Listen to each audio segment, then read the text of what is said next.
Good morning and welcome to Manhood Mondays with Coach Ellis. This is the day I spend just a few minutes talking to men about man issues, how to be a better father, how to be a better husband, how to be a better provider. And on this Manhood Monday, I want to talk about, so let me go and set the stage.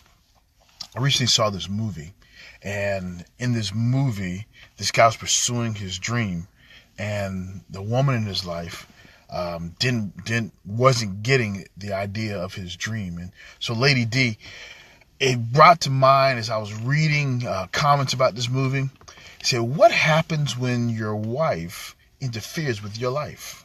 What happens when your girl interferes with your world? And so somebody said, oh, you can't say that, Coach, because folks won't understand. So let me go and break it down to you guys. Okay. Sometimes we as men, we decide that the reason that we're not pursuing our dreams, the reason we're not going after our calling is because of the woman that we were given. So what happens is that we place the blame, we place the onus on her for us not pursuing our dreams. Here's how it works. We get so tunnel vision, so tunnel focused, so singularly focused that we forget about our other responsibilities. This doesn't have to be with anything large. Let me give you an example. You ever walked in, ladies, you ever walked into a room where the guys were watching the game? And it did not matter what was happening. He was singularly focused on the game. Or he's playing on his PlayStation and he's singularly focused. Men have this idea, we're not complicated. Multitasking is not a man thing. We concentrate on one thing primarily at a time.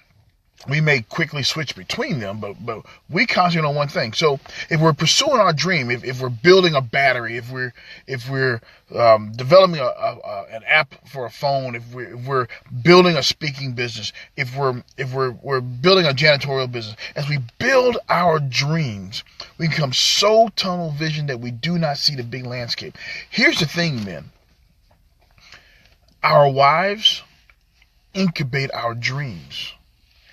And oftentimes we're ready to start running when we haven't yet learned how to walk or to crawl. I would submit this.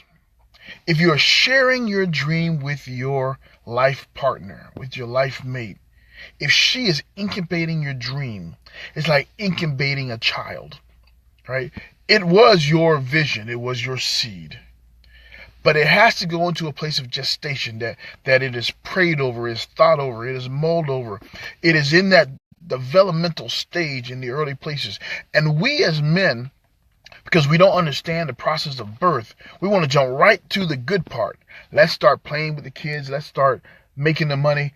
And we haven't allowed the dream to gestate. Here in America, they say that 80% of all new ventures fail. And I submit that as men, the reason that they fail is that we don't allow them to incubate properly. So when the dream is ready to be born, it's one thing to seed the dream. It's another thing to give birth to the dream. So when the dream is ready to be born, it has to have the proper amount of time in the womb being prepared to live. And if we're not careful, we'll say our wife is interfering with our life. Our girl is interfering with our world. When what she's really doing is she is keeping it protected, sometimes even from us, while it grows and it matures and it is prepared to see the world.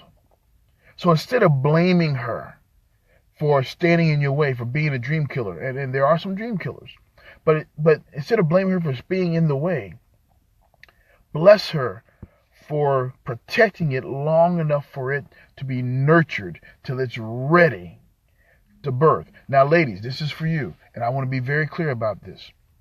If you have been pregnant and your child incubates too long, the child does not survive. If you incubate the dream too long, then you will become a dream killer. And too long is relevant on what the dream is. But all I'm saying is, guys, allow the dream to incubate. And ladies, as you incubate, allow the dream to be born. there is a dynamic synergy between the dreamer and the preparer, between the person who initiates and the person who gestates. And when this synchronicity happens correctly, the seed will be planted, the baby will be nurtured, and the dream will live. Hey, I'm Coach Ellis. If you got questions, comments, or thoughts, hit me up at coach@elliscrum.net or catch me on Facebook at Coach Ellis. So men, don't be afraid to let her incubate your dream. Hey, until next Monday, have a one-tabulous, incubating Manhood Monday. God bless you. We'll talk to you later. Bye-bye.